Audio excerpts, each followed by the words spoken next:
Welcome to Michelle's Making. Are you ready for coffee, crafts, cooking, and cocktails? Let's get going. Welcome and welcome back to those of you who are returning. I really do appreciate it. Today is National Thank a Mail Carrier. So thank your mail carrier today, or anyone you know that might be a mail carrier.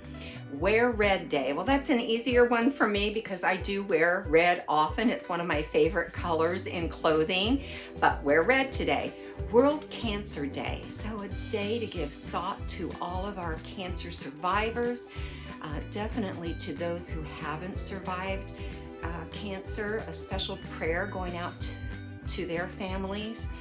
But give it some thought today and say a prayer. Homemade Soup Day. So we're going to share some homemade soup later today. And Bubblegum Day. I'm not a big gum fan, but if you chew gum, today's a bubblegum day. So blow a bubble. I'm enjoying vanilla caramel in my coffee today. So let's make it a great one and get going. Well, rather than making a soup today, I've decided to make a beef and mushroom pasty. It begins by creaming cream cheese in a bowl. Just using a hand mixer is good enough. You don't really need a stand mixer for this. And this is another one of those recipes that I kind of just threw things together without exact measurements. But begin by creaming the cream cheese and setting that aside, and then chop up your mushrooms. Now you could use canned mushrooms for this, but definitely the stems and pieces. Save yourself the work if you're going to use canned mushrooms. But I just chopped up the mushrooms I had on hand. Just chop them very finely, or as finely as you can. You don't need to, doesn't need to be down to a minced mushroom, but it does need to be diced pretty small.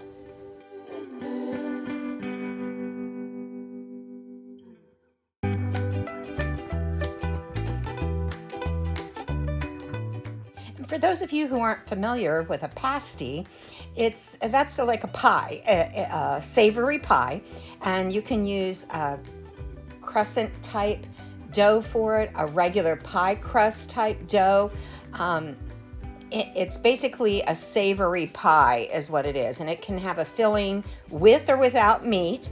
And this I made using the cream cheese, the diced mushrooms, and some roast beef, some leftover beef that I had. So you can add hamburger meat, you could use chicken, you really any kind of filling you like. If you don't care for meat, you can just use vegetables. But you blend this all together. Like I said, just a hand mixer to do it is fine because you just want it to be well mixed, and then set it aside.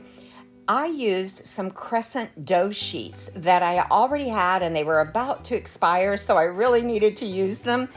I don't know, I think I had these in my fridge for the holidays and never ended up making something during the holidays, but I thought this was perfect to use up this dough sheet. But I began by taking the dough sheet out of the can and flouring my countertop and then rolling it out, because you do want it to be a little bit thinner and of course big enough to go over the edges of the pan, because when you put the top crust on, you want to be able to seal it up on the sides. So that's exactly what I did. I rolled it out a little bit so it'd be bigger than my pan, placed it in my pan, and checked out, make sure it was going to be big enough over the edges.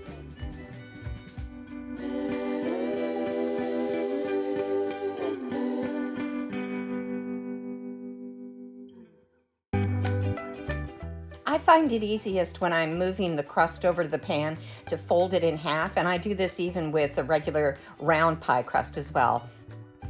Well, you can see here that it's rolled big enough to go up the sides of the pan and over the ends of the pan.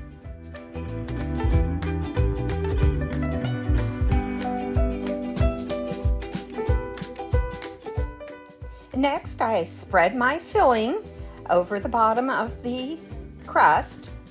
And you do want to make sure and get it spread completely to the edges of the pan, because you're going to have some crust from the sides anyway, and you don't want the crust to go, any further into the bottom of the pan. You want the filling to go all the way to the edge of the pan.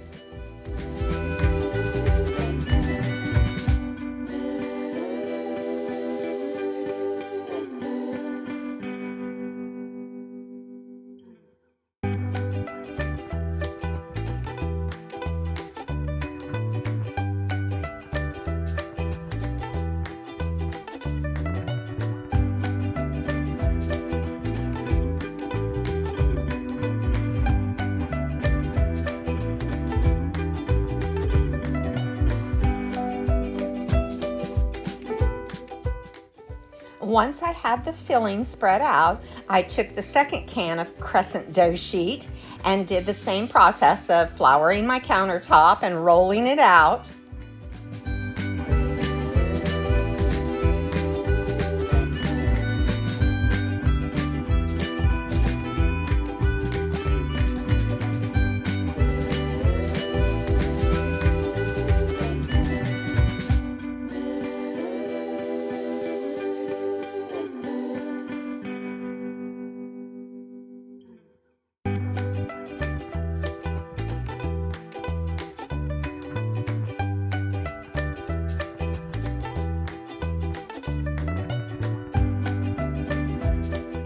Once I was comfortable with the size of the dough sheet, I folded it over and transferred it to the top of the pan.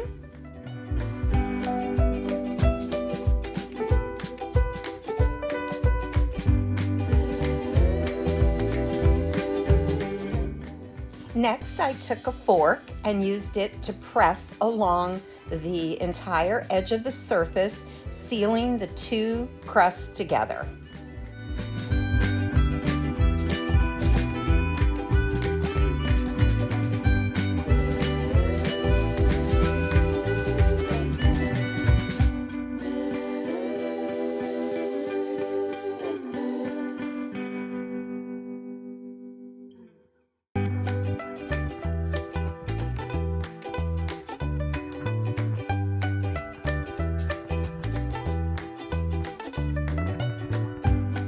Next, I just used a knife along the edge of the pan to cut off the excess crust. Now, if you like a lot of crust, you could fold all that crust underneath the edge. Next, I took an egg that I had beaten and using a pastry brush, just brushed the top of the pasty with the egg wash. This makes the crust such a beautiful golden brown. I baked it in an oven that had been preheated to 400 degrees. And oh my goodness, doesn't this look excellent? Nice and golden brown. And it was yummy too, the beef mushroom pasty. My craft today is a hanging Valentine. And I'm going to hang this up in the window in my front of the house. And I began by taking a Dollar Tree sign that was in the shape of the jar. And initially I sanded using my sanding block to get that glitter off. But I forgot when I started doing that how it does still leave a little bit of the design there. So I ended up using my heat gun to release that paper from the top, and I just removed the paper. I did leave the little burlap lid on the jar because I liked the way that looked. And I did remove the hanger, as you saw. But begin using my heat gun, and this is a little bit of a timely process, but it works well to release the glue, and then it comes off easily. And this corrugated metal heart I had came from Dollar Tree. I began by painting the jar with my Rust-Oleum chalk paint in linen white. This only needed one coat because I didn't mind if a little bit of the cardboard showed through because it gave it some dimension.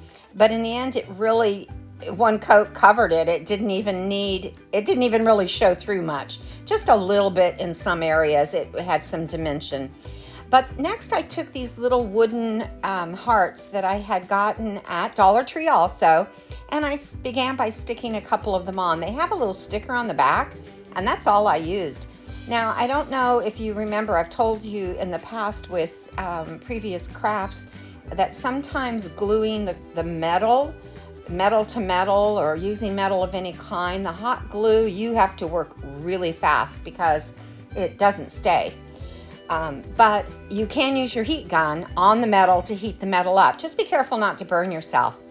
Now for the back side, not the side that had the burlap on the lid, but the back side, I decided to use this metal ribbon that I had in my stash. I actually got it at Hobby Lobby, probably 2 years ago. I just thought it was pretty and I'd use it for something.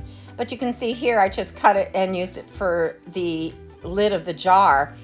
And in the end, I put a bow on there and it does cover most of it up, but it was kind of pretty. So it's an idea of what I could use that ribbon for in the future too. because like I said, I've had it a while and it's so pretty, but I just didn't know what to do with it. And you can see here, after I glued it, I did end up using my heat gun to heat that up a little bit and make sure the glue was hot and stuck to the sign. And like I said, just be careful because that metal does get hot. And as I was touching it, you can see I'm just kind of quickly touching it because it was fairly warm.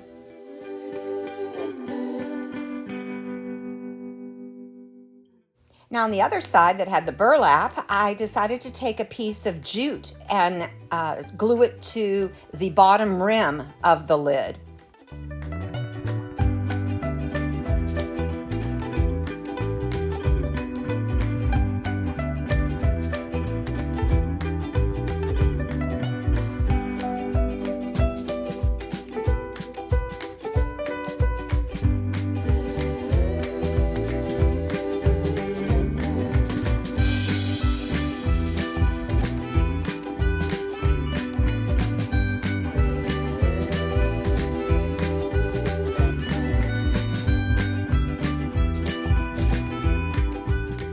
Next, using hot glue, I attached the corrugated heart to the jar, and again, pressing it down. I used some jars actually to weight this down. And you can see here that I only put 2 hearts on, and later on I did attach a 3rd heart on the metal. Next, I cut out on red vinyl the words "Be My Valentine," and I attached them to the sign. Actually, this particular vinyl lettering, the letters were of a shape and a size that was very easy to transfer. I don't know if you recall me talking before about sometimes the font you choose or the size of the letters can make it a little bit challenging to transfer, even using the transfer tape. But these were large enough and the font was a good font for transferring that I was able to do it pretty easily. I was happy with that.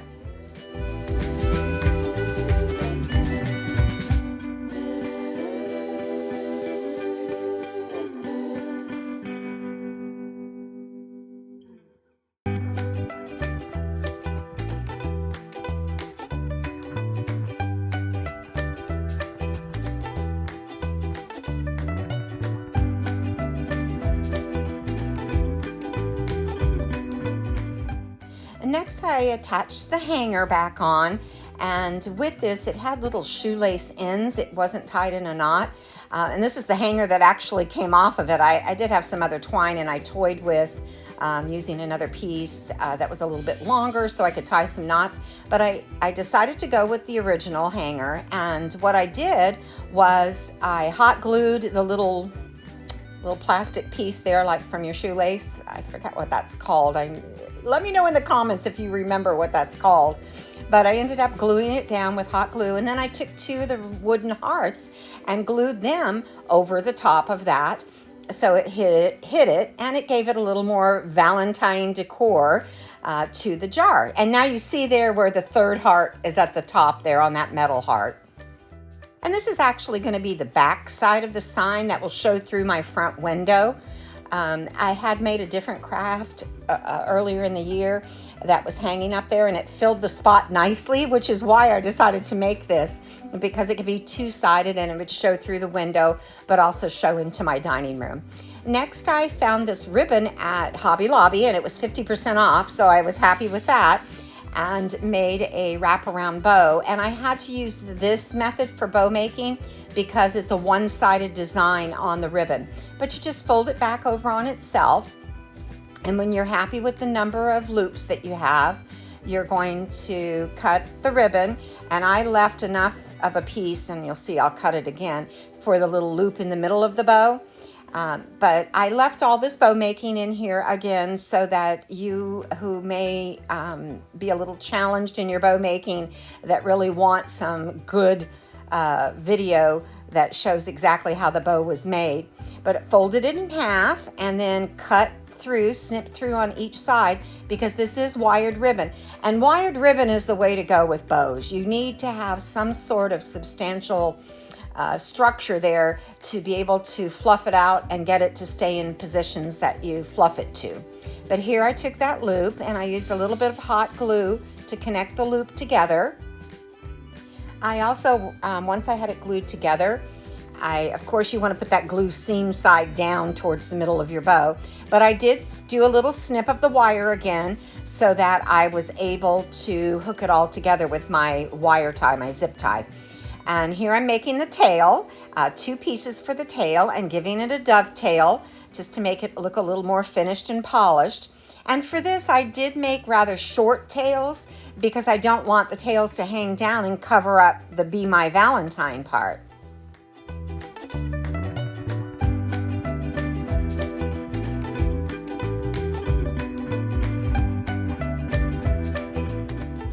And I did find the middle of the tails and did a little snip through the wire on each side of that as well.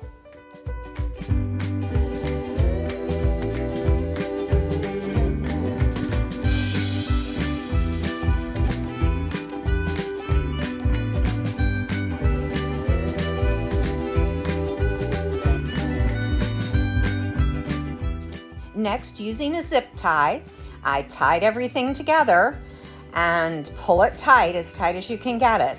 And then of course, what's next? That cardinal rule, every good bow needs a good fluffing.